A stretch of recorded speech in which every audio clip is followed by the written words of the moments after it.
Democratic governments around the world. Democratic governments కొన్నిట్లో ఉన్నాయి అని చెప్పాను కదా. ఏ ఏ కంట్రీస్ లో ఉన్నాయి అసలు ఇవన్నీ కూడా మీరు different kinds of democratic. Before we get into differences we should know. సరే, ఇది వెళ్లే ముందు కొన్ని మీరు తెలుసుకోవాలంట. ఏంటంటే equality, fundamental principles of democracy. ఇది ఒక క్వశ్చన్, ఇది ఇంపార్టెంట్ క్వశ్చన్, ఇది గుర్తుపెట్టుకోండి. కంపల్సరీ క్వశ్చన్ ఇది. Principles of democracy. డెమోక్రసీ అంటే ఏమేం ఉంటేనే డెమోక్రసీ అంటాము? మెయిన్గా ఏముండాలి? డెమోక్రసీ అంటే ఈక్వాలిటీ ఉండాలి. ఈక్వాలిటీ అంటే ఏంటి? ప్రతి ఒక్క పర్సన్ కూడా వాళ్ళకి హక్కు ఉంటుంది, రైట్ గా మమ్మల్ని కూడా అందరితో సరిసమానంగా ట్రీట్ చేయాలి అనేది ప్రతి ఒక్క మనిషికి. అలా మెయింటైన్ చేయాలి. Every person to be treated equally. It also means that everyone should have access to facilities. అంటే ఏంటి ట్రీటెడ్ ఈక్వల్లీ అంటే ఏంటి? ఇప్పుడు రిచ్ అనే వాళ్ళు అందరూ కొనుక్కుంటారు అన్ని. ఇప్పుడు వాళ్ళు చక్కగా ఇంటర్నేషనల్ స్కూల్స్కి వెళ్తారు, కావాల్సిన వస్తువులు కొనుక్కుంటారు, ఇవన్నీ చేస్తారు.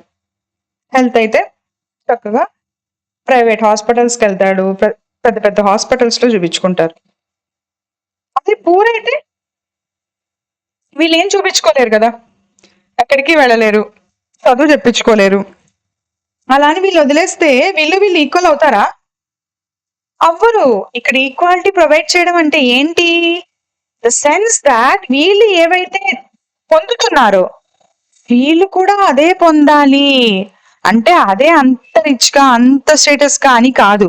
వీళ్ళు ఏవైతే పొందుతున్నారో ఫెసిలిటీస్ వీళ్ళు కూడా పొందాలి. అదే ఈక్వాలిటీ. అర్థమవుతుందా? అది ఈక్వాలిటీ ఎలా అవుతుంది అని కొంతమందికి డౌట్ రావచ్చు. వీళ్ళకి లేదు కదా, వీళ్ళతో ఈక్వల్ చేస్తున్నాం ఫెసిలిటీస్ ఇచ్చి. అది దాని అర్థం. Equal access to facilities. వీళ్ళకి మనం యాక్సెస్ ఇవ్వాలి, ఫెసిలిటీస్ ఇవ్వాలి. Government education government schools provide చేయాలి, హెల్త్ కి గవర్నమెంట్ హాస్పిటల్స్ ప్రొవైడ్ చేయాలి. And every one is equal before law. ఇది వెరీ వెరీ ఇంపార్టెంట్. చట్టం ముందర. చట్టం అంటే సపోజ్ తప్పు చేశారు, ఇద్దరు కోర్టుకి వెళ్ళినప్పుడు జడ్జి గారు నిర్ణయం తీసుకోవాలి. అరే వీడి దగ్గర ఎక్కువ డబ్బులు ఉన్నాయి కదా, వీడిని వదిలేద్దాం. వీడి దగ్గర తక్కువ డబ్బులు ఉన్నాయి కదా, తప్పు చేయకపోయినా వీడిని లోపల దోసేద్దాం. No, this is not correct. ఇలా ఎప్పుడు జరిగింది? మనకి బ్రిటిషర్స్ టైంలో జరిగింది. మనం అందుకే వీటన్నిటికీ అగెనిస్ట్, మనకి ఈక్వాలిటీ కావాలని అప్పటి నుంచి పోరాడుతున్నాం. అందుకే మన కాన్స్టిట్యూషన్ లో మనం ఇవన్నీ రాసుకున్నాం చక్కగా. మనకి ఈక్వాలిటీ కావాలి, అందరినీ చక్కగా చూడాలి, అందరూ ఈక్వల్ గా చూడాలి చట్టంలో. వాళ్ళు ఏం చేశారు? బ్రిటిషర్స్ ఇక్కడికి వచ్చేసి వాళ్ళ కంపెనీ ఒకటి పెట్టుకొని దాంట్లో సేల్స్ చేసుకుంటున్నారు, గూడ్స్ అనేది అమ్ముకుంటున్నారు, ఇక్కడ నుంచి వ్యాపారం చేసుకుంటున్నారు, అన్ని పంపించుకుంటున్నారు యూరోప్ కి. వాళ్ళు చాలా డబ్బులు సంపాదిస్తున్నారు. ఇక్కడ వాళ్లే రూల్ చేస్తున్నారు, ఇక్కడ వాళ్లే కోర్టులు పెట్టేశారు. కోర్ట్స్ ఇక్కడ మనకి కలకటాలో కోర్టు పెట్టారు, ఫెడరల్ కోర్టు పెట్టేశారు. కోర్టు పెట్టేసేసి అక్కడ ఏంటి ట్రయల్స్ చేస్తున్నారు. ఎవరైనా తప్పులు చేశారనుకోండి ఇండియన్స్, వాళ్ళకు ఒక రకంగా శిక్ష. అదే ఇంగ్లీష్ వాళ్ళే తప్పులు చేశారనుకోండి, బ్రైబ్స్ తీసుకున్నారు, కరప్షన్ చేస్తున్నారు, పిచ్చిగా కొట్టేస్తున్నారు అందరినీ. అయినా కానీ వాళ్ళకి శిక్ష లేదు, వాళ్ళని వదిలేసేస్తారు. ఇది న్యాయమా చెప్పండి? కాదు. అందుకని మనం ఏం చేసాము, మనకి ఇండిపెండెన్స్ వచ్చాక పార్షాలిటీ వద్దు. ప్రతి ఒక్క మనిషి, వాళ్ళు రిచ్ అయినా పూర్ అయినా, ఆ అమ్మాయి అయినా అబ్బాయి అయినా ఏమైనా కానీ వాళ్ళు అందరూ సమానమే చట్టం ముందర. ఇది దాని అర్థం. అర్థమైంది కదా? నెక్స్ట్ వచ్చేసరికి ఫ్రీడమ్. దీని గురించి చెప్తూ పోతే ఇంకా చాలా టైం సరిపోదు అసలు అన్నమాట ఈ టాపిక్స్ గురించి. Freedom in democracy means that citizens have the right to make their own choices and express their opinions. ఇక్కడ ఏంటి? బంధన లేదు, తీసేశారు. బంధించలే వీళ్ళని, కట్టేయలేదు, తీసేశారు అనమాట. అంటే ఏంటి ఇక్కడ? ఫ్రీడమ్. ఇప్పుడు పోలీసులు మనల్ని ఏం చేస్తారు? మనం తీసుకెళ్లి జైలు పెడతారు. అమ్మో నేను ఈ మాట అనేసాను, నేను ఇలా చెప్పేశాను, అమ్మో నన్ను తీసుకెళ్లి రేపు జైల్లో పెట్టేస్తారేమో, లేదు అని అంటే నేను నేను ఏదన్నా మాట్లాడాను అనుకోండి, అది తప్పు అని చెప్పేసి నన్ను తీసుకెళ్ళి లోపల పెట్టేసిన, లేదు అని అంటే నేను బయటికెళ్ళాలి, నేను వేరే కంట్రీ వెళ్ళాలి, వెళ్ళకుండా నన్ను ఆపేస్తున్నారు, నేను ఇక్కడే ఉండిపోవాల్సి వస్తుంది, లేదు అని అంటే నేను హిందూ నమ్ముతున్నాను, నా మతాన్ని ఎవరి మతాన్ని వాళ్ళు నమ్ముకుంటారు కదా, అలాగా వాళ్ళు అలా కాకుండా మీరు నమ్మడానికి వీల్లేదు, మీరు ఖచ్చితంగా ఇదే ఫాలో అవ్వాలి, ఇలాంటివన్నీ పెట్టారనుకోండి, అప్పుడు ఉండగలుగుతామా? సో ఫ్రీడమ్ అనేది చాలా ఇంపార్టెంటు. డెమోక్రసీలో ఫ్రీడమ్ అనేది చాలా ఇంపార్టెంటు. ప్రతి ఒక్క పౌరుడికి కూడా వాళ్ళకి రైట్ ఉంది. ఏంటి? వాళ్ళ చాయిస్ వాళ్ళు తీసుకోవచ్చు. అందరూ రేపటి నుంచి బ్లాక్ కలర్ డ్రెస్సే వేసుకోవాలి ఇండియాలో. ఏ కలర్ డ్రెస్ వేసుకోవడానికి లేదు అనేది ఉందా? లేదు. మేబీ కొన్ని కంట్రీస్‌లో ఈ హెయిర్ కట్టే చేయించుకోవాలి, ఇలాంటి హెయిర్ కట్‌లోనే చేయించుకోండి. నార్త్ కొరియా వాళ్ళకి కొన్ని ఉంటాయి స్ట్రిక్ట్‌గా. అలాంటిదేమన్నా ఉందా మనకి? మన గవర్నమెంట్‌లో, మన డెమోక్రసీలో లేదు. మనకి ఫ్రీడమ్ ఉంది. మనం ఏ హెయిర్ స్టైల్ కావాలంటే అది ఏసుకోవచ్చు. మనం ఏం బట్టలు కావాలంటే అది చూజ్ చేసుకోవచ్చు. మన చాయిసెస్ మనం ఎక్స్‌ప్రెస్ చేసుకోవచ్చు. మన ఒపీనియన్స్‌ని. ఇలా కాదు, అలా చేస్తే బావుంటుంది. గవర్నమెంట్ ఇలా కాదు, ఇలా నిర్ణయాలు తీసుకుంటే బావుంటుందని. You can debate, you can express your opinions. అది మీకు ఫ్రీడమ్. ఆ ఫ్రీడము డెమోక్రసీలో చాలా చాలా ఇంపార్టెంట్. నెక్స్ట్ వచ్చేసరికి రిప్రజెంటేటివ్ పార్టిసిపేషన్. రిప్రజెంటేటివ్స్ అంటే ఏం చెప్పాను? లీడర్స్ అని చెప్పాను కదా మీకు. ఎవ్రీ పర్సన్, ప్రతి ఒక్క మనిషికి తన లీడర్ని తను ఎన్నుకోవడానికి ఒక హక్కు ఉంది డెమోక్రసీలో. కొంతమందికే హక్కు ఇస్తాం, పెద్దవాళ్ళకి, ఓల్డ్ ఏజ్ వాళ్ళకి హక్కు లేదు అని అంటే ఎట్లా? కష్టం. కాకపోతే ఏంటి, ఇక్కడ 18 ఇయర్స్ అబోవ్ వాళ్ళకి ఓటింగ్ అనేది ఉంది, బిలో వాళ్ళకి ఓటింగ్ లేదు. మీరు అడగొచ్చు, వాళ్ళు మరి ఓటింగ్ లేదు కదండి, మరి వాళ్ళని ఈక్వల్గా చూడనట్టే కదా, వాళ్ళు ఎవ్రీ పర్సన్ అంటే వాళ్ళు రారు కదా అని మీరు అడగొచ్చు. కానీ ఏంటి అని అంటే 18 ఇయర్స్ వాళ్ళందరూ చిల్డ్రన్కి ఇంకా మైండ్ అంతా మెచ్యూరిటీగా ఉండదు, కాబట్టి వాళ్ళు ఏ నిర్ణయాలు తీసుకోవాలన్నా వాళ్ళ పేరెంట్స్ మీద, గార్డియన్స్ మీద ఆధారపడి ఉంటారనమాట up to age of 18 years. అందుకనే మనకి అబోవ్ 18 వాళ్ళు అడల్ట్స్ కాబట్టి వాళ్ళు మెచ్యూర్డ్గా ఆలోచిస్తారు, కాబట్టి ఎవరిని ఎన్నుకోవాలనేది వాళ్ళకి బాగా తెలుస్తుంది, కాబట్టి రిప్రజెంటేటివ్స్ని ఎన్నుకోవడానికి ముందర బ్రెయిన్ ఉండాలి కదా, మంచి వాళ్ళ కాదా, రైట్ టు చూస్, వాళ్ళు కరెక్ట్ వాళ్ళ కాదా చూస్ చేసుకోవచ్చు, ఆ హక్కు ఉంటుందన్నమాట. ఆ హక్కు ప్రతి ఒక్కరికి ఇవ్వాలి అని, ప్రతి ఒక్కరికంటే కిడ్స్కి లేకుండా మిగతా వాళ్ళందరూ అనమాట, రిచ్ కానీ పోర్ కానీ ప్రతి ఒక్క పర్సన్కి ఉంది కదా మనకి, అబోవ్ 18 అందరికి. అది done through the process of elections ద్వారా మనం ఓటింగ్ వేస్తాం, ఓటింగ్ వేసి రిప్రజెంటేటివ్స్ని మనం ఎన్నుకుంటాము. వాళ్ళ రిప్రజెంటేటివ్స్ వెళ్ళి ఎక్కడ కూర్చుంటారు? లోక్సభలో కూర్చుంటారు, తర్వాత ఇక్కడ మనకి లెజిస్లేటివ్ అసెంబ్లీస్లో కూర్చుంటారు మనం ఎన్నుకున్న వాళ్ళు కదా. అదన్నమాట సంగతి. నెక్స్ట్ ఏంటి, ఒక్క నిమిషం ఆగండి.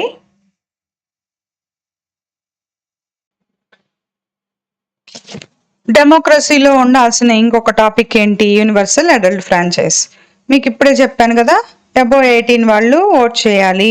Every citizen above 18, certain age అంటే ఏంటి, ఇక్కడ 18 ఇయర్స్ అబోవ్ 18 ఉంటే మీకు ఓటు హక్కు అనేది ఉంటుందన్నమాట. అడల్ట్ ఫ్రాంచైజ్ అన్నారు ఇక్కడ, అంతే, కిడ్స్ ఫ్రాంచైజ్ అనలేదు. So adults is above 18 years. Next fundamental rights, very very very important. Fundamental rights are very very important. మనకి హక్కులు అనేది కావాలి సిటిజన్కి. ఏమేమి హక్కులు కావాలి? నాకు హక్కు కావాలి. ఏం హక్కు కావాలి? నన్ను సరిగ్గా చూడాలి, ఈక్వల్గా చూడాలి, నాకు ఫ్రీడమ్ ఇవ్వండి, నాకు స్పీచ్, నేను ఏది మాట్లాడినా నాకు స్పీచ్కి నాకు ఫ్రీడమ్ కావాలి, ఎక్స్ప్రెషన్, నేను ఏదైనా ఎక్స్ప్రెస్ చేస్తాను, ఫ్లాగ్ని నేను మా ఇంటి పైనకెక్కి ఎగరేస్తాను, లేదు అని అంటే నేను హ్యాపీగా నేను మాట్లాడుకుంటాను, నేను హ్యాపీనెస్ని ఎక్స్ప్రెస్ చేసుకుంటాను. ఇలా freedom of expression. Right against exploitation, నన్ను ఎక్స్ప్లాయిట్ చేయడానికి వీల్లేదు. అగెన్స్ట్ ద ఎక్స్ప్లాయిటేషన్, నాకు హక్కు ఇవ్వండి, నన్ను ఎక్స్ప్లాయిట్ చేయకూడదు ఎవరు. ఇవన్నీ ఏంటి అంటే ఫండమెంటల్ రైట్స్. ఈ రైట్స్ అనేవి మనకి చాలా కావాలి కదా. హక్కులు కావాలి మనకి చాలా. హక్కులు లేకపోతే మనం బ్రతకలేం. హక్కులు లేకుండా మనల్ని ఎవరో వచ్చి మీరు ఇది చేయడానికి వీల్లేదు ఆంక్షలు పెట్టేశారనుకోండి, లేదా పోలీసులు వచ్చి బెదిరించేసి మనల్ని తీసుకెళ్లి లోపల పెట్టారనుకోండి, ఇలాంటివి జరిగినాయి అనుకోండి, అప్పుడు ఏం చేయాలి మనం? ఎవరు ఏం చేయలేరు కదా. ఏం మాట్లాడాలన్నా తప్పే, ఏమి చెప్పాలన్నా తప్పే. వాళ్ళని బాగా చూసుకుంటున్నారు, పార్షాలిటీ చూపిస్తున్నారు, వాళ్ళకే అన్ని సౌకర్యాలు కల్పిస్తున్నారు. ఇలా ఉంటే మనకి ఎక్కడి నుంచి వస్తుంది? హక్కులు కావాలి కదా మనకి. హక్కులే మనకి లేవు అప్పుడు బ్రిటిషర్స్ టైంలో. అందుకే మనకి ఇప్పుడు హక్కులు కావాలి. హక్కులన్నీ పెట్టుకున్నాం మనం చక్కగా. అప్పుడు ఏంటి, బ్రిటిషర్స్ పైన ఏదన్నా న్యూస్ పేపర్ అగెనిస్ట్ గా రాసిందనుకోండి, వాళ్ళని తీసుకెళ్లి లోపల పెట్టేస్తారా, న్యూస్ పేపర్ మొత్తం మూసేస్తారు, ఇవన్నీ చేస్తారు. ఇప్పుడు అలా కాదు కదా. చక్కగా ఈ గవర్నమెంట్ ఇవి చేస్తుంది, ప్రజలు ఇలాంటివి చేస్తున్నారు, ఇవన్నీ కూడా న్యూస్ లో రాస్తున్నారు, న్యూస్ లో చెప్తున్నారు, ఫ్రీగా మాట్లాడుతున్నారు. ఇంతకన్నా ఏం కావాలి? ఫండమెంటల్ రైట్ అది. ఇండిపెండెంట్ జ్యుడిషియరీ అంటే ఏంటి? ఏం చేస్తుందంటే ప్రతి ఒక్క పౌరుడి యొక్క ఫండమెంటల్ రైట్స్ అనేవి కాపాడబడ్డాయా లేదా అనేది చెక్ చేస్తుంది. కాపాడబడాలి అంటే ప్రతి ఒక్కడి రైట్స్ ఎక్కడికి పోవు. కోర్టు ఉంది మనకి, కోర్టు చూసుకుంటుంది.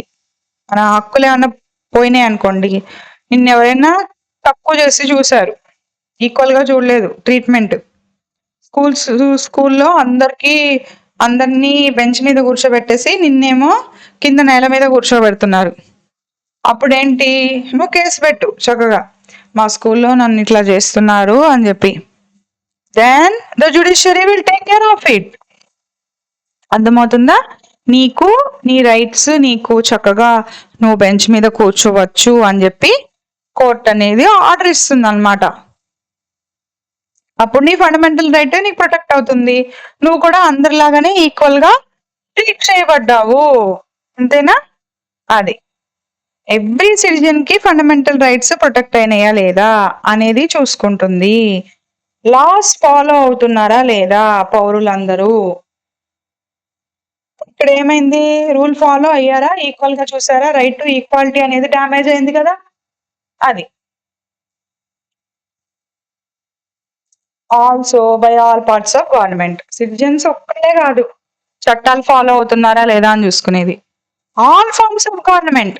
ఇప్పుడు లెజిస్లేటివ్ ఏమైనా తప్పు చేసినా లా అనేది, ఇప్పుడు ఫర్ సపోజ్ పేపర్ లీక్ చేయండి ఇంకా అని చెప్పి పాస్ చేసింది అనుకోండి, ఎడ్యుకేషన్ మినిస్టర్స్ వాళ్ళకి రైట్ ఉంది, వాళ్ళు లీక్ చేసే హక్కు వాళ్ళకు ఉందని చెప్పేసి గవర్నమెంట్ లెజిస్లేటివ్ యాక్షన్ ఫామ్ చేసింది అనుకోండి, అప్పుడు ఏంటి, judiciary will take care of it.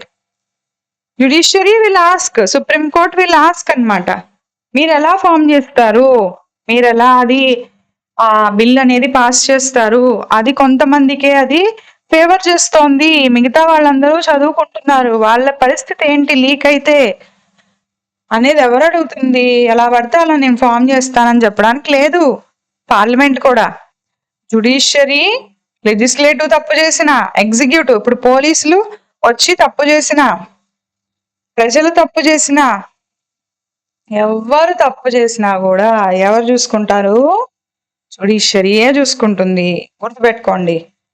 Follow అవుతున్నారా లేదా citizens and all parts of government. All parts ఏంటి? Legislative, executive, everything. దేనిలో ఏదొచ్చినా ప్రాబ్లం వచ్చినా you can go to judiciary. It is useful to remember that even these fundamental principles have evolved over time. ఇవన్నీ ఒకదాని తర్వాత ఒకటే evolve అయినాయి. ఈ ప్రిన్సిపల్స్ అన్ని ఈక్వాలిటీ ఉండాలని, లేదా ఫ్రీడమ్ ఉండాలని, లేదా అన్టచబిలిటీ నిర్మూలన చేయాలని, ఇలా మనకి ఒకటే వచ్చిందన్నమాట ప్రిన్సిపల్. అందుకని ఒక్కసారిగా అన్ని రాసుకుంటూ వెళ్ళలేదు. ఇది పెడితే బాగుంటుంది, అది పెడితే బాగుంటుంది అని ఒక్కొక్కటిగా మనము చాలా రకాల రోజుల నుంచి, సంవత్సరాల నుంచి పడుతున్నాం కాబట్టి, అనుభవిస్తున్నాం కాబట్టి ఆ బాధని బ్రిటిషర్స్ చేత ఇవన్నీ కూడా మనకి వచ్చినాయి.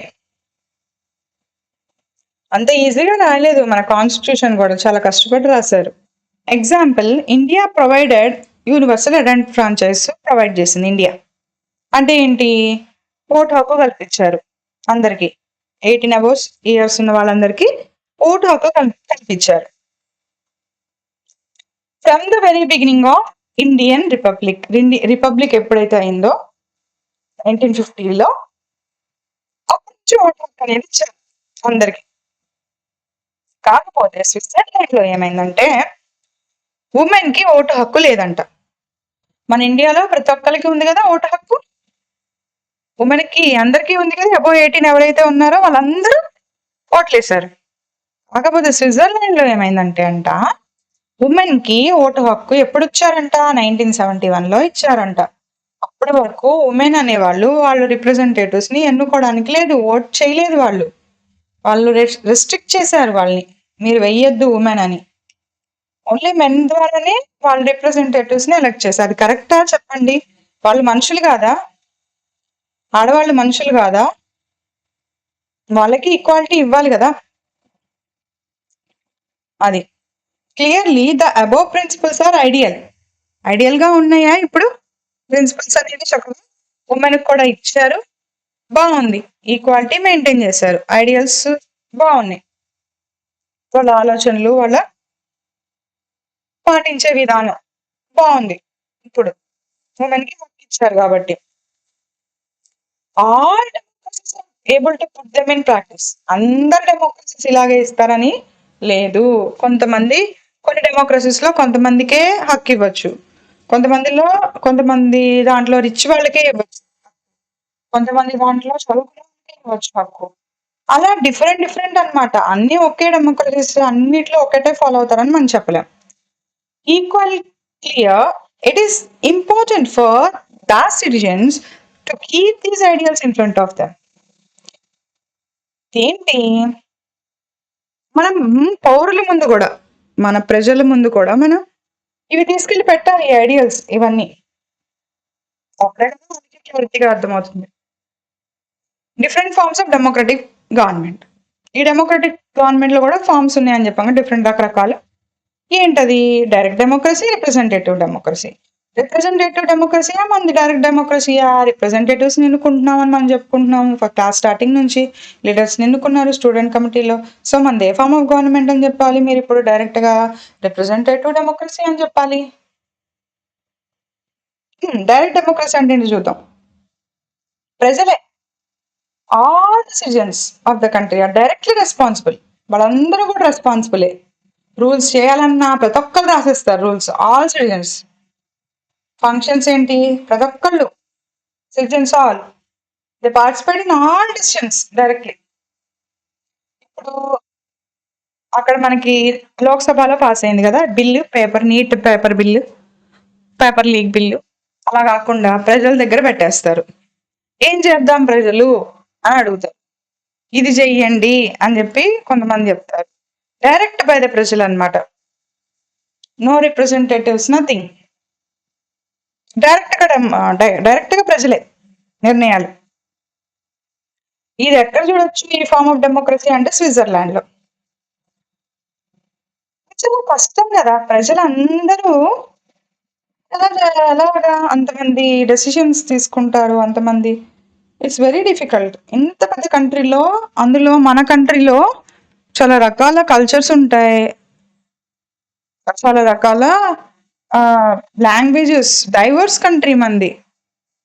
వేరీడ్ డెసిషన్స్ ఉంటాయి, డిఫరెన్సెస్ ఉంటాయి, ఇవన్నీ ఉంటాయి. మన ఇండియాలో చాలా కష్టం కదా ఈ direct democracy.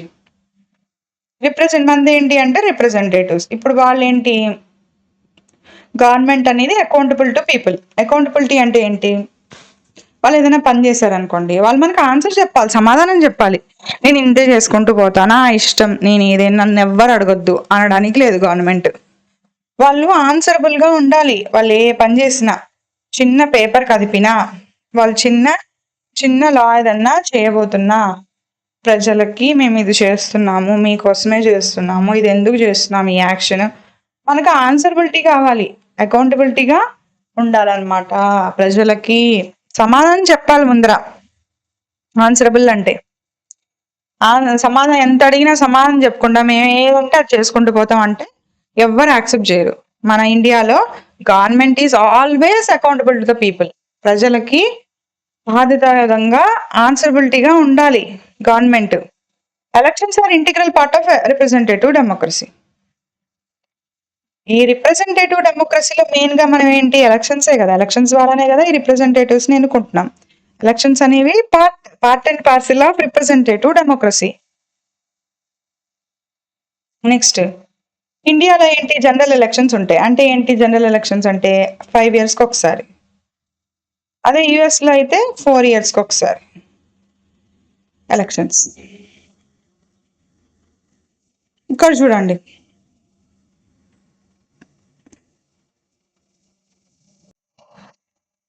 as we stated in the beginning, democracies have evolved over time.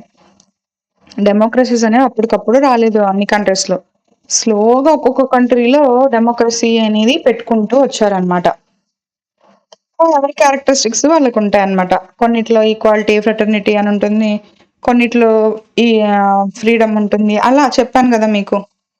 కొన్ని ప్రిన్సిపల్స్ మారుతూ ఉంటాయి కొన్ని కంట్రీస్ లో. కాకపోతే ఇప్పటికి కూడాను lot of differences functioning of this democracies. ఎలా ఫంక్షన్ అవుతాయి ఇవి, ఎన్నుకోవడంలో ఉన్న తేడా ఉందా లేదా, ఇవన్నీ డిఫరెన్సెస్ అనేవి చాలా ఉన్నాయి. Useful to remember that when these countries adopted democracy. ఎప్పుడప్పుడు ఎవరెవరు ఈ డెమోక్రసీ అనేది పెట్టుకున్నారు అనేది చూడండి. Adult suffrage, universal adult suffrage UK. ఎప్పుడు అందరి ఓటు హక్కు యూకేలో ఎప్పుడు ఇచ్చారంట, 1928లో. మనకెప్పుడు 1950లో. యుఎస్ఏకి ఎప్పుడు 1965లో. డెమోక్రసీస్ ఎప్పుడెప్పుడు ఫామ్ అయినాయి, 1787 first US, excuse me, first USA, Switzerland, India, Germany, Kenya, Nepal. Nepal almost recent, 2008 అంటే వెరీ రీసెంట్ అనమాట. Most of democracies are representative democracies. ఎవరిని వాళ్ళు ఈ డెమోక్రసీస్లో ఓటు హక్కు ఇచ్చి వాళ్ళని ఎలక్షన్స్ ద్వారా ప్రజల్ని ఎన్నుకోవడం, రిప్రజెంటేటివ్స్ని పెట్టుకోవడం చేస్తున్నారు కదా. ఇదేంటి, అన్ని చాలా డెమోక్రసీస్లో ఇదే జరుగుతుంది, representatives democracies. But every democracy function differently. నేను చెప్పా కదా, ఎన్నుకుంటున్న లీడర్స్ని, కానీ ఆ లీడర్స్ యొక్క ఫంక్షన్స్, లీడర్స్ చేసే పనులు ఇవన్నీ డిఫరెంట్గా ఉంటాయి. 2 ఫార్మ్స్ ఉన్నాయి డెమోక్రసీలో ఇక్కడ. ఏంటి అవి, పార్లమెంటరీ ఫామ్ ఒకటి, ప్రెసిడెన్షియల్ ఫామ్ ఒకటి. పార్లమెంటరీ ఫామ్లో వచ్చేసరికి ఎగ్జిక్యూటివ్ మెంబర్స్ ఎవరైతే ఉన్నారో, members of the executive functions ఎవరెవరైతే చేస్తున్నారో వాళ్ళందరూ లెజిస్లేచర్లో పార్ట్.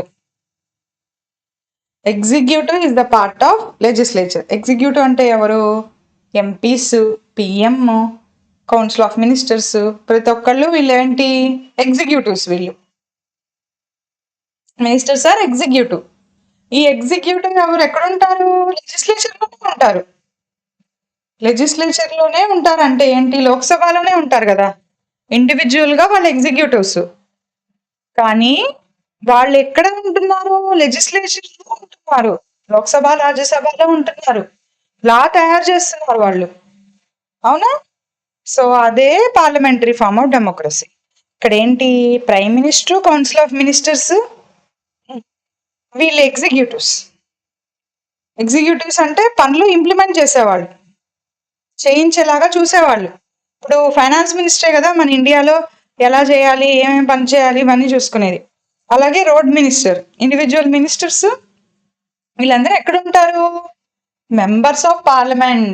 పార్లమెంట్లో మెంబర్లే కదా వీళ్ళు, పార్లమెంట్లోనే కదా ఉంటున్నారు వీళ్ళు. అది council of ministers are accountable to the legislature. ఇప్పుడు ఈ కౌన్సిల్ ఆఫ్ మినిస్టర్స్ ఉన్నారు కదా, group of ministers who aid and advise, వీళ్ళందరూ ప్రైమ్ మినిస్టర్ కింద ఉంటారు కదా ఈ కౌన్సిల్ ఆఫ్ మినిస్టర్స్. వీళ్ళందరూ కూడా అకౌంటబుల్ టు లెజిస్లేచర్, సమాధానం చెప్పాలి. వాళ్ళు ఏం యాక్షన్ తీసుకున్నా, నేను చెప్పా కదా, నా ఇష్టం వచ్చినట్టు నేను లా పాస్ చేసుకుంటాను, మా ఇష్టం వచ్చినట్టు మేము రూల్స్ పెట్టుకుంటాము, మేము మినిస్టర్లు అనడానికి లేదు. వాళ్ళు సమాధానం చెప్పాలి. ఎవరికి సమాధానం చెప్పాలి, లెజిస్లేచర్కి. లెజిస్లేచర్కి ఎలా సమాధానం చెప్తారు? వాళ్ళు నిర్ణయం తీసుకున్నప్పుడు లెజిస్లేచర్లో లోక్సభ కానీ రాజ్యసభ కానీ డిబేట్స్ జరుగుతాయి, ఓటింగ్ జరుగుతుంది. ఏదన్నా నిర్ణయం తీసుకుంటే వాళ్ళు ఆన్సర్ చేయాలి and continue working as long as they have confidence. వాళ్ళు ఎప్పటి వరకు పనిచేస్తారు మినిస్టర్స్ అనేవాళ్ళు? వాళ్ళు సవ్యంగా చక్కగా అన్నీ చేస్తూ పోతూ ఉంటేనే, కరెక్ట్గా చేస్తేనే వాళ్ళు కాన్ఫిడెన్స్ అనేది మెయింటైన్ చేస్తారు. కాన్ఫిడెన్స్ ఆఫ్ లెజిస్లేచర్ అంటే వాళ్ళు ఏదన్నా ఫర్ సపోజ్ తప్పుడు నిర్ణయం తీసుకున్నారనుకోండి, ప్రజలకు అది నచ్చలేదు, దే కెన్ ఇప్పుడు ఆ లెజిస్లేచర్లో లోక్సభలో ఉన్న వాళ్ళు ఏంటి ఓట్ చేస్తారు, ఈ గవర్నమెంట్ సరిగ్గా పనిచేయట్లేదు అని చెప్పేసి వాళ్ళకి ఎగనెస్ట్గా ఓట్ చేస్తారు, సరిగ్గా పనిచేయట్లేదు తీసేసేయండి అని. అప్పుడు గవర్నమెంట్ పడిపోతుంది. అది కాన్ఫిడెన్స్ ఆఫ్ లెజిస్లేచర్ అంటే. లెజిస్లేచర్లో లోక్సభలో కానీ రాజ్యసభలో కానీ ఇట్లా ఇప్పుడు ఫర్ సపోజ్ లోక్సభలో నో కాన్ఫిడెన్స్ మోషన్ అనేది పాస్ చేస్తారు. మాకు ఈ గవర్నమెంట్ మీద కాన్ఫిడెన్స్ లేదు, వీళ్ళు సరిగ్గా చేయట్లేదు అని చెప్పి వాళ్ళ మీద అగెనెస్ట్గా కనుక పాస్ చేస్తే వాళ్ళు దిగిపోతారు. లేదు అని అంటే కంటిన్యూ వర్కింగ్, అప్పటి వరకు కంటిన్యూ చేస్తారు. అది ఇండియాలో council of ministers can working while they have confidence of Lok Sabha. ఇండియాలో ఎవరి కాన్ఫిడెన్స్ కావాలి? మెయిన్గా లోక్సభలోనే కదా మనం ఎన్నుకుంటున్నాం రిప్రజెంటేటివ్స్ని. అది in this form of government people elect the legislature but not executive. లెజిస్లేచర్లో ఎవరెవరు ఉంటున్నారు అనేది మనం ఎన్నుకుంటున్నాం, అంతేగాని వీళ్ళు ఫైనాన్స్ మినిస్టర్గా ఉండాలి అని చెప్పి మనం ఓటేలా, వీళ్ళు ఎడ్యుకేషన్ మినిస్టర్గా ఉండాలి దానికి మనం ఓటింగ్ వేయాల. లెజిస్లేచర్లో ఎవరెవరు ఉండాలి అనే దానికి మనం ఓటేసాం. Selected members of legislature becomes ministers. కొంతమంది మెంబర్స్ ఆఫ్ లెజిస్లేచర్ ఏమవుతారు? మినిస్టర్స్ అవుతారు. అర్థమవుతుందిగా మీకు? అది ప్రెసిడెన్షియల్ డెమోక్రసీ అంటే ఏంటి? Executive work independently of legislature. ఇక్కడ ఏంటి? Executive are part of legislature. Whereas presidential form of డెమోక్రసీలో ఎగ్జిక్యూటివ్ వాళ్ళు ఇండిపెండెంట్గా వర్క్ చేసుకుంటారు, లెజిస్లేచర్ వాళ్ళు ఇండిపెండెంట్గా వర్క్ చేస్తారు, వాళ్ళకి వీళ్ళకి సంబంధమే లేదు. ప్రెసిడెంట్ అనేవాడు ప్రజల ద్వారా ఎన్నుకోబడతాడు. యుఎస్ఏ తీసుకోండి, ప్రెసిడెంట్ ప్రజలు ఎన్నుకుంటారనమాట. ప్రెసిడెంట్ ఆ కాన్ఫిడెన్స్ మెయింటైన్ చేయక్కర్లా లెజిస్లేచర్లో. ప్రెసిడెంట్ కాంగ్రెస్లో కాన్ఫిడెన్స్లో మెయింటైన్ చేయక్కర్లేదు లెజిస్లేచర్లో మనలాగా. ప్రైమ్ మినిస్టర్ మనకి మెయింటైన్ చేయాలి ఇక్కడ. అక్కడ ప్రెసిడెంట్ అనేవాడికి లెజిస్లేచర్కి సంబంధం లేదు. In some countries like India, states within the countries such as Rajasthan, Kerala have their own governments, but they are not completely independent. ఇప్పుడు మన ఆంధ్రాలో ఏంటి? టీడీపీ పార్టీ ఉంది. టీడీపీ పార్టీ నేను ఇండిపెండెంట్గా వర్క్ చేసుకుంటున్నాను, సెంట్రల్ గవర్నమెంట్ మీరు మమ్మల్ని ఏం చూడకండి, మమ్మల్ని వదిలేయండి అంటే ఊరుకుంటారా సెంట్రల్ గవర్నమెంట్? లేదు, వాళ్ళ కిందనే వీళ్ళు కోఆపరేట్ చేసుకుంటూ వర్క్ చేయాలి. స్టేట్స్ అనేవి అంత ఇండిపెండెంట్గా వర్క్ చేయడానికి లేదు ఇండియాలో. అది ఇక్కడ నాట్ కంప్లీట్లీ ఇండిపెండెంట్ అంటే దాని అర్థం అది. ఓన్ గవర్నమెంట్స్ ఉన్నాయి వాటికి, కానీ కంప్లీట్లీ ఇండిపెండెంట్ అయితే కాదు. They are still governed by the larger national government. ఈ స్టేట్ గవర్నమెంట్స్ కూడా వాళ్ళు సెంటర్ చెప్పిందే ఫాలో అవ్వాలి, సెంట్రల్ రూల్స్ చెప్పినవి వాళ్ళు ఫాలో అవ్వాలి. ఇప్పుడు different forms of democratic have different structures. ఏంటివో చూద్దాం. డెమోక్రటిక్ గవర్నమెంట్లో కూడా డిఫరెంట్ స్ట్రక్చర్స్ ఉంటాయి. అంటే ఎగ్జిక్యూటివ్ ఎలా ఉంటారు, లెజిస్లేటివ్ ఎలా ఉంటారు, జ్యుడిషియరీ ఎలా ఉంటారు. ఇండియాలో అయితే ఎగ్జిక్యూటివ్ ఎవరెవరు? Prime minister, council of ministers. Legislature ఏంటి? లోక్సభ, రాజ్యసభ. జ్యుడిషియరీ ఏంటి? ఎగ్జిక్యూటివ్కి లెజిస్లేచర్కి సంబంధం లేదు, అది ఇండిపెండెంట్గా కోర్టులు అనేవి ఇండిపెండెంట్గా వర్క్ చేసుకుంటాయి. దీన్నే సపరేషన్ ఆఫ్ పవర్స్ అంటాం. అంటే ఎవరి పవర్ వాళ్ళది, ఒకళ్ళకొకళ్ళు ఎవరి పవర్ వాళ్ళని సపరేట్ చేసేసారు, దాన్ని సపరేషన్ ఆఫ్ పవర్స్ అంటారు. ఒకళ్ళు ఇంకొకళ్ళ దాంట్లో ఇన్వాల్వ్ అవ్వకూడదు. యుఎస్ఏలో ఎలా ఉంటుంది? ఎగ్జిక్యూటివ్ అంటే ప్రెసిడెంట్, లెజిస్లేచర్ అంటే సెనేట్ ఉంటారు, హౌస్ ఆఫ్ రిప్రజెంటేటివ్. ఇక్కడ కూడా రెండు ఉన్నాయి. ఇక్కడ కూడా అప్పర్ హౌస్, లోయర్ హౌస్, కానీ పేర్లు మార్పు. అప్పర్ హౌస్ని సెనేట్ అంటారు, లోయర్ హౌస్ని హౌస్ ఆఫ్ రిప్రజెంటేటివ్స్ అంటారు. జ్యుడిషియరీ ఏంటి? Judiciary same like US. South Korea. South కొరియాలో ప్రెసిడెంట్, ఎగ్జిక్యూటివ్. ఒకే ఒక హౌస్ ఉంటుందండి సౌత్ కొరియాలో. నేషనల్ అసెంబ్లీ అంట దాని పేరు. మనలాగా 2 లేవు అక్కడ. కాకపోతే ఇక్కడ కూడా డెమోక్రటిక్ ఫార్మ్ ఆఫ్ గవర్నమెంట్. ఇక్కడ కూడా ఎన్నుకుంటారు, ఈ అసెంబ్లీలో వాళ్ళని ఎన్నుకుంటారు. ఎన్నుకోవడం కామన్. డెమోక్రటిక్ ఈజ్ కామన్, ఎన్నుకోవడం ఈజ్ కామన్. ఎన్నుకోవడంలో కూడా డిఫరెంట్ రకాలు పెట్టారు ఇక్కడ చూడండి. ఇది సేమే, ఇది సేమే, ఈ 3 సేమే. ఆస్ట్రేలియాలో ఎగ్జిక్యూటివ్ ఎవరు? Prime minister, council of minister. Same like us, మనలాగానే ఆస్ట్రేలియా వాళ్ళు మనలాగానే. Next, equal power between the upper house and lower house. ఇక్కడ కూడా equal power, same like US. ఇది ఈక్వల్ పవర్. మనకి ఈక్వల్ పవర్ కాదు, మనకేంటి లోక్సభలే మన రిప్రజెంటేటివ్స్ ఎక్కువ ఉంటారు, అందుకని లోక్సభకి మనం ఎక్కువ పవర్ ఇచ్చుకున్నాం. లోక్సభ వాళ్ళని మనం డైరెక్ట్గా ఎన్నుకుంటున్నాం కాబట్టి లోక్సభకి ఎక్కువ పవర్ ఇచ్చుకున్నాము రాజ్యసభ కన్నా. డైరెక్ట్ ఎలక్షన్స్కి మనం ఎక్కువ ఇంపార్టెన్స్ ఇచ్చామని అర్థం. ఇది సేమే మళ్ళీ, independent from executive and legislature. Independent from executive and legislature ఇదంతా ఒకటే. ఈ జుడిషియరీ అనే పార్ట్ అంతా ఒకటే. ఎక్కడ తేడా పడింది అంటే, ఎక్కడ తేడా వచ్చిందంటే ఎగ్జిక్యూటివ్కి లెజిస్లేచర్కే తేడా వచ్చింది. అర్థమైందా? లెజిస్లేచర్ అంటే ఏంటి ఇప్పుడు చెప్పండి మీరు. లా మేకింగ్ బాడీ కదా, రూల్స్ పెడుతుంది, లాస్ చట్టాలు చేస్తుంది. ఎవరు? లెజిస్లేచర్. ఇప్పటివరకు చెప్తూనే ఉన్నాను కదా లెజిస్లేచర్ ఏంటి అనేది మీకు. దీనిలో మనకి upper house and lower house 2 houses ఉన్నాయి. ఇండియాలో ఏమంటాము ఈ లెజిస్లేచర్ని? పార్లమెంట్ అంటాం. యుఎస్లో ఏమంటాము? కాంగ్రెస్ అంటారు. అని ఇక్కడ పార్లమెంట్ అంటాము, వాళ్ళు అక్కడ కాంగ్రెస్ అంటారంట. Most democracies it has 2 houses. అన్ని డెమోక్రసీస్లో ఇప్పుడు మనం చూసాం కదా, ఇక్కడ ఆల్మోస్ట్ అన్ని డెమోక్రసీస్లో 2 హౌసెస్ ఉన్నాయి. ఒకదానికి మాత్రమే ఒక హౌస్ ఉంది సౌత్ కొరియాకి. మిగతా అన్నిటికీ కూడా చాలా వరకు 2 హౌసెస్ ఉన్నాయి కదా. అది హౌసెస్ పేర్లు వేరు. లోక్సభ, రాజ్యసభ అనుకుంటాం ఇక్కడ, అక్కడేమో సెనేట్, హౌస్ ఆఫ్ రిప్రజెంటేటివ్స్ అంటారు యుఎస్లో. అలాగే మనకి ఆస్ట్రేలియాలో కూడా సెనేట్, హౌస్ ఆఫ్ రిప్రజెంటేటివ్స్ అంటారు. Same like US.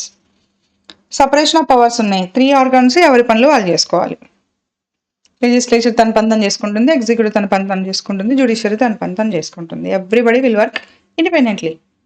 ఒకళ్ళ దాంట్లో ఒకళ్ళు తలదూర్చకూడదు, ఇంటర్ఫియర్ అవ్వకూడదు. ఎవరి ఫంక్షన్స్ వాళ్ళు చేసుకోవాలి చక్కగా. That's the main concept. ఒకళ్ళ దాంట్లో ఒకళ్ళు ఇన్వాల్వ్ అయితే గొడవలు వచ్చేస్తాయి. అన్ని పనులు ఒకళ్ళే చేస్తే ఏమవుతుంది? వాళ్ళకే ఎక్కువ పవర్ వచ్చేస్తుంది. వాళ్ళే ఏ నిర్ణయం తీసుకున్నా అదే చేయాలంటారు. చాలా కష్టమైపోతుంది. అందుకే మనం ఎవరి పనులు వాళ్ళు చేయండి అని పెట్టుకున్నాము. ఇంకోటి ఏంటి ఇక్కడ, ఎక్సైజ్ మస్ట్ బీ గివెన్. ఇక్కడ ఎక్సైజ్ ఇచ్చారు చూసుకోండి మీరు. ఇక్కడ కూడా ఒకటి ఇచ్చారు, స్టూడెంట్ కమిటీ ఫామ్ చేయండి అని చెప్పి. Okay fine. Hope so you understood till now. మెయిన్గా ఎగ్జిక్యూటివ్ ఫంక్షన్స్ ఏంటి, లెజిస్లేటివ్ ఫంక్షన్స్ ఏంటి, జ్యుడిషియల్ ఫంక్షన్స్ ఏంటి మీరు కరెక్ట్గా క్రిస్టల్ క్లియర్గా తెలుసుకోండి. ఫంక్షన్స్ అనేవి క్రిస్టల్ క్లియర్గా రాసుకోండి మీరు అక్కడ వరకు. సో నేను ఇక్కడ వరకు ఆపేస్తున్నాను. Peek into history, early republics అది మన నెక్స్ట్ క్లాస్లో, నెక్స్ట్ పార్ట్లో చూద్దాము. Thank you so much for listening till now, and please do subscribe to my channel, and thanks for supporting till now, and please do share the video for the people, for the students who is needed. Okay, thank you so much. Bye bye.